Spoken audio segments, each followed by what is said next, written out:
Hi there to all of you viewers of Equinoxe Television, 6 p.m. by 6 o'clock. It's time for the news. We thank you so much for always being there. Our major stories right away. The new transitional Gabonese leader, Brice Clotaire Nguema, has consulted for the first time with top economic and political personalities in the country after the military coup d'etat in a fourth communique, which is being termed Communique 00 Several strong announcements were made. Domestic flights within Gabon has resumed. The Constitutional Council re-established internal debts to be settled and proper handling of social insurance issues and other treatments related to the aged people in Gabon. We will come back to that communique in this edition of the news. Plus, how are Gabonese living the situation happening in their country? We are talking about Gabonese who live out of Gabon. We will be bringing to you their reactions shortly in this edition. Viewers, those are our major stories.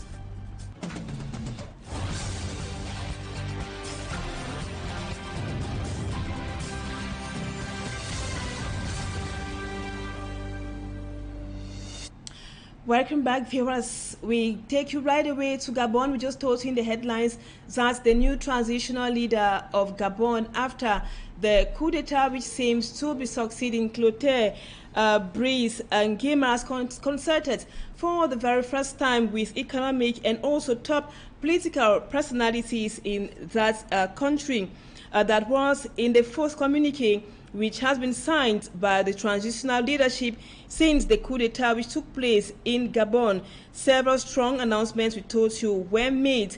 Among them, it was indicated that domestic flights within Gabon should resume as fast as possible. That was as at today, because that consultation took place yesterday.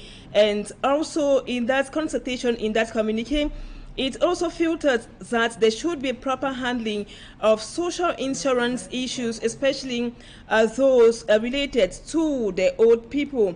And besides talking about social insurance, General Brice Clotaire Nguema also indicated that internal debt in France, that is, the country was owing so much money, it should be paid. And just to let you know also, viewers, that after consulting with top political and economic personalities in Gabon, they ensured that public services also resume in Gabon as from today. And the new leader, General Brice Clotaire, indicated that he is a very pragmatic person and will ensure that everything goes on in Gabon normally, that is, as from today. And he told them that he was going to ensure a proper follow-up, that things resume normally in Gabon. And you can see there in the images that he is consulting also with religious leaders, telling them how the country should be governed or handled as from now, that is, during and after the coup d'etat in Gabon.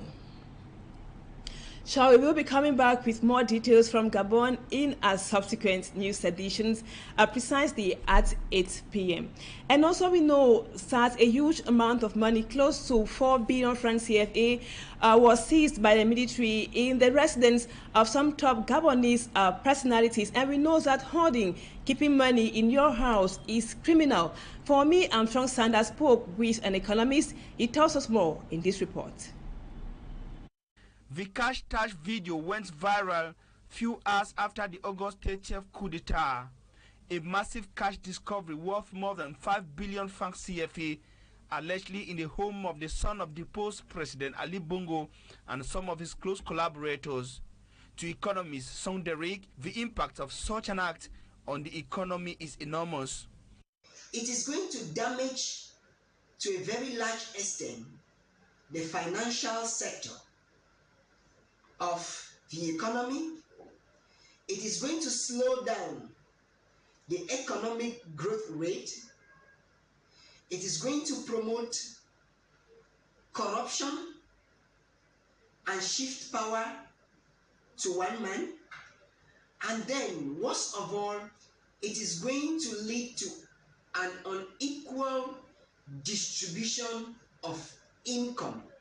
From the general consequences, Song Derek says this effect also narrows down to fall on the common man. If an individual gets 1 billion francs CFA embezzled. That money can serve that person for 70 years, and the person will be able to spend 1.2 million every month without working. 1.2 million can pay the salaries with the Cameroon situation of about 12 persons every month. He sees more of wickedness in this phenomenon of money laundering.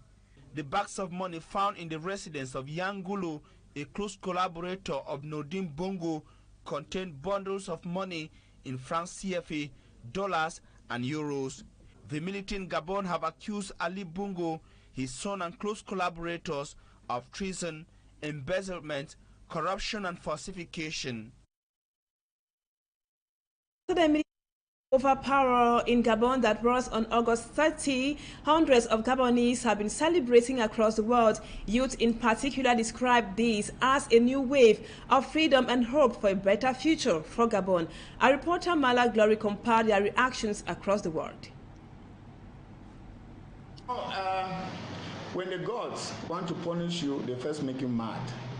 That is what happens when actually an ordeal, wants to befall you. When Bogo cried out, people make a mockery of him. A lot of people make a mockery of him. Your family has been torn apart by who? That is the question that we seek to ask. And this serves African president right, not only Bongo. Many of them are crying foul. And you even past the other question you talked about the rule of France, which of course we will not want to get into. There is this issue of dividing in order to rule. There are a lot of people who have attempted to get into the presidency in Gabon, and it has not worked. I just gave an example of Jean Ping, and it's interesting for you to know that what happened in 2023, what happened on the 30th, will have happened. What happened yesterday will have happened on the 29th of 2016 when Jean Ping, competed with Ali Bongo. But for the fact that many people were against Yang Ping for his role, at that time, just before then, he was the chairman of the African Commission, and it was during his reign that Gaddafi was overthrown. And people had the memories of that. If not, what is happening today with Abe Odosa will have happened in 2016. But it was only postponed. And as I said, no matter how long the night, dawn is sure to come. So I think it was a mockery, Ali Bongo was actually, making a mockery of himself by saying that. Because the best thing that people had opted for him was for him to go and rest. I don't think it is any secret to say that a president Ali Bongo needed rest, and that holding on to power and dividing, and there was that internal wrangle within the family. Ali Bongo took over from the father, Omar, and during that period, there was a sister, the elder sister, who was fighting to take over power with Ali Bongo.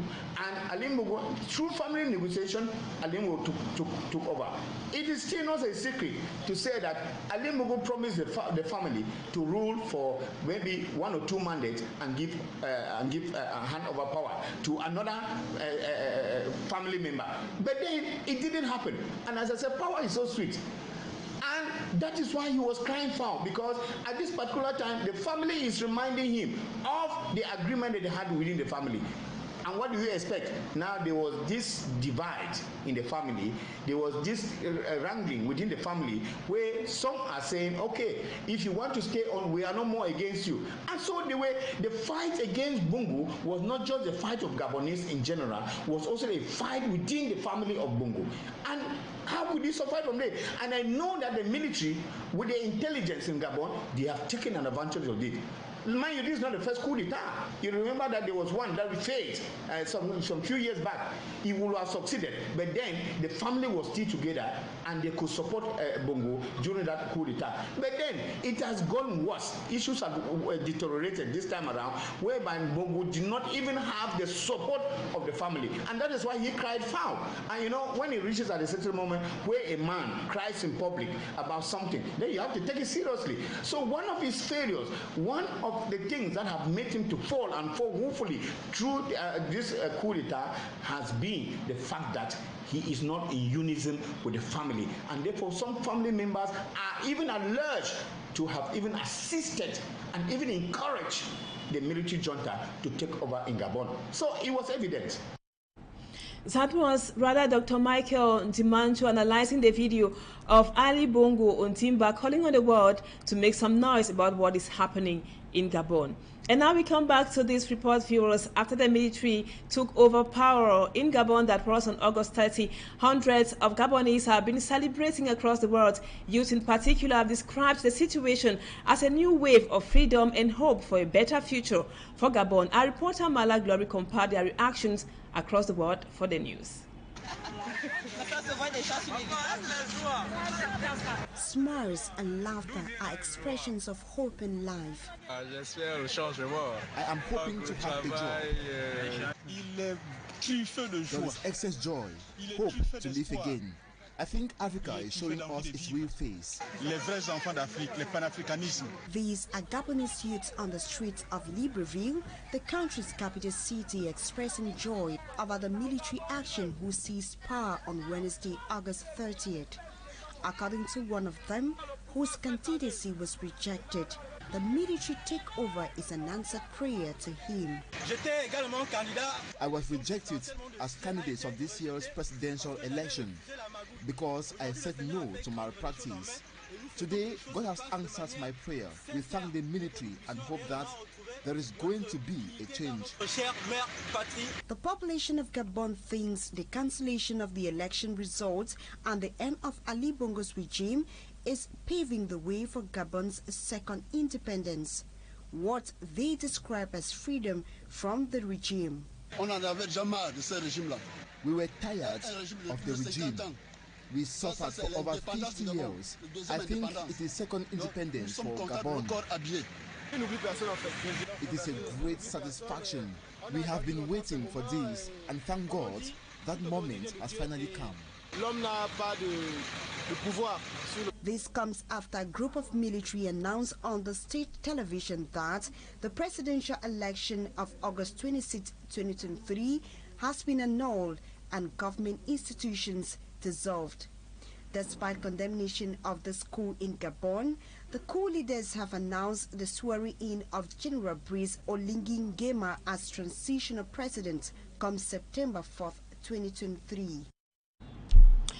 And now, away from Gabon, we take this human interest story. A fake cement factory has been shut down in Kosala 5, a locality in the Kumba 2 subdivision of the Mehmet Division. The Central Police Commissioner of Kumba Mbode, Charles, who carried out the investigation, say 134 bags of cement were seized alongside some workers who were also arrested during that operation. Smart Njikan Gabriel completes the story. It was a huge discovery made by the elements of the Central Police Station in Kumba, Mehmet Division of the Southwest region, as a fake cement factory was discovered in the Kosala 5 neighborhood of the Kumba 2 subdivision. After due investigation in the zone concerned, the information gathered was confirmed. 2 weeks ago, we have received information that in Kosala 5, there is one place they are making a fake cement call. After receiving this information, I sent my collaborator. My collaborator went to Kosala and seized 134 bags of fake cement call and all their materials, and 2 bags of normal cement cam and Dangote. Apart from taking away 134 bags of fake cement, some arrests were also made. Within the investigation, the suspect, Chukwu Emeka Stanley, told us that his boss, his certain cosmos, is in Nigeria. What's next after this arrest? Court is still here. That is in the disposition of the justice, and we have to make the authorities to justify this if this cement is what is happened. Because this cement, they make it with normal cement and sand. Some of the materials seized were taken to the central police station of Kumba, with Kumba denizens want to stay out of illegal business that will get them into trouble. Still in the Meme division, still in the southwest region from the Meme, we take you to the Kupe Maninguba division, where pupils of the government primary school in Nyandong risk not going to school for the next academic year, which resumes on Monday. Government primary school Nyandong in Western Bakosi is in a very dilapidated state. The people there say they also lack social amenities. Let's now have more with Smart Jikangi once again. Few days to the kickoff of the 2023-2024 academic year, things seem to have fallen apart in Nyandong village of Western Bakosi under Tombel subdivision. The government primary school has been engulfed by grass. With the dilapidated nature of the government primary school, pupils might not be present when the academic year starts. Because of this socio-political crisis, our children cannot go to school now. The teachers are not there, and even the infrastructures, they are facing dilapidation. All of us must make sure that academics must become the watchword. So school have to resume, come thunder, come rain. Chief Ebang Sone Nsemengole of Yangdong knows where the problem is coming from. The person whom I blame for all this trouble is the system. When we have a good and organized system, a system that loves its people, the system that is ready to produce for its people, we are going to have this problem solved in a minute. Apart from the dilapidated state of the government primary school, the state of the road leading to Nyandong is another nightmare for the inhabitants of the village and teachers sent to teach in Nyandong. Just like the road, the bridge is also in a very poor state, which has led to farmers having difficulties in transporting their cocoa seeds. With the different problems at hand, the chief of Nyandong village believes it is high time government acts. Why not link Western Bakosi to Tombel? Because we have all it takes to make Western Bakosi a unique, why not even a subdivision? That is why Accra is subdivision. Take for instance, we have been abandoned by the council. So if you want to go to the margin, I will respect it in Tombel. To my personal perspective, I say no. Apart from the poor state of the school, inaccessible roads and bad bridges, several other social amenities are lacking in Nyandong village. The inhabitants are now calling on their elites to sit up. And still in education, pupils, students, and the education stakeholders are making last-minute preparations for the new academic year 2023-2024, which kicks off on Monday, September 4. Just like in other parts of the country, the sectorial meeting to evaluate the state of preparedness for the new school year took place in the southwest region. Let's now have more with Lucille Yengu Isie. Amid insecurity and crisis plaguing the two English-speaking regions for more than 6 years, there has been a drop in the effectiveness of most schools in these regions. Despite these challenges, education stakeholders of the southwest region have been working to ensure that pupils and students go to school on Monday. As an annual tradition, the first sectorial conference for the southwest region in preparation of the 2023-2024 academic year has been held. It took place in Boya. Yet successful 2023-2022-2023. The focus this year is on digitalization to enhance the learning process. The emphasis is on digitalization and what we do in the classrooms to enhance teaching and learning, because it has been proven that with digitalization it is of course a means through which children learn easily. Equally, the problem of lack of electricity in most schools of the southwest region was raised. We had some setbacks, like for example GTHS Mundimba, where we don't have electricity on campus, which is one of the catalysts through which the lessons of this digitalization can be propagated. Meantime, an evaluation of the 2022-2023 academic year was carried out, and results indicated that there was an improvement in results, mostly that of the GCE examinations. At the end of the conference, presentations on strategies to implement digitalization in secondary schools were carried out. The conference was presided over by the representative of the governor of the Southwest region, administrative authorities, inspectors, divisional delegates, and other authorities.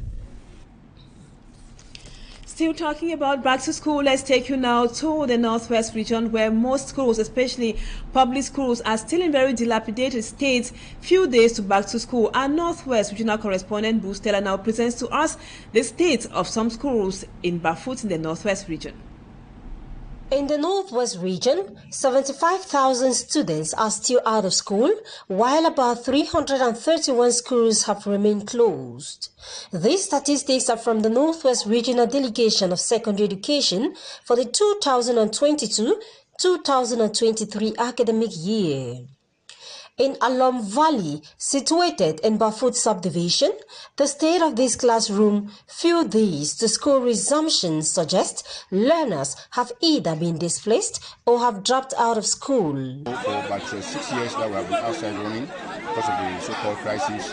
It's now that we believe that with the tournament, with this football tournament, this football holiday, has already made impression for people to have to come back. And we are praying, that's why this tournament is organized. The basis of the tournament is to bring back people so that we should stay in peace, love, and unity, and to fight for development. And it's mostly, especially for our children to go back to school. In a bid to remobilize the population of Alum Valley towards a peaceful school resumption, the Alum Valley Cultural and Development Association organized a tournament aimed at fostering peaceful coexistence amongst the population. I have 3 messages. One is peace, that we have been working for underground for the past 3 years. The second is back to school. The schools that were not open, we are opening them this year. And the third one is unity. Unity for all our brothers come together to develop our place. The participating population in the tournament say it has been long they converged as the people of Alum Valley community. It's about 10 years now since this crisis is here. It's about 10 years now. We have never seen this. This is the first time again to play this tournament. Secondary education stakeholders in the Northwest region say they want to get at least 105,000 students in schools and 331 more functional schools operating, and these could be a reality if all hands are put on deck. And a group of 5 waitresses are currently in custody after inflicting pain by pouring hot water and pepper on the body of a colleague they are accusing of stealing the sum of 37,000 francs CFA. The victim is currently in hospital. Our reporter Immaculate Fogwe tells us more. The sum of 37,000 francs CFA is at the center of a conflict that turns violent. A group of 5 waitresses who equally serve as dancers working in a snack bar in the Brazzaville neighborhood in the Douala 3 subdivision, decide to take the law in their hands by torturing a colleague who they accuse of allegedly stealing the sum of 37,000 francs CFA. A 20-year-old girl accused without proof by her fellow waitress and dancer with whom they live in the same building of having stolen the sum of 37,000 francs from one of them was tortured by her tormentors. 3 of her fellow waitresses locked her in a room, while 2 others stood guard outside the bedroom door, where the victim was beaten. The incident that occurred on the night of August 25th and 26th was done in a bedroom where they all lived. 20-year-old Shimel Mahop, despite being out of danger, is still being hospitalized in a health facility due to the second-degree burns incurred. Then one of them, in the complicit presence of the other, poured boiling water mixed with chili pepper and salt over her to punish her for the alleged theft. The victim suffered extremely serious burns and was then taken to a health center The perpetrators have been arrested with the exception of one of them who fled. The owner of the snack bar is also currently in police custody. They will all appear before a competent court for justice to be served. Over to the East region, more than 500 persons have benefited from a health campaign which was facilitated by the Rapid Intervention Battalion, the B, in Lettered, a locality in the East region of the country. The campaign is said to be part of the military-civilian cooperation in the East region. Once again, Immaculate Fogwe tells us more. Dr. Abondo Joseph, 2nd Region Commander of the Rapid Intervention Battalion B, encouraging the population of Leta and its environs to come benefit from the free screening campaign offered by the Rapid Intervention Battalion B. The screening campaign, which will go on for a week, is taking place in Leta, located 50 kilometers away from Betwa in the East region. Apart from protecting the population, we are also determined to help treat them.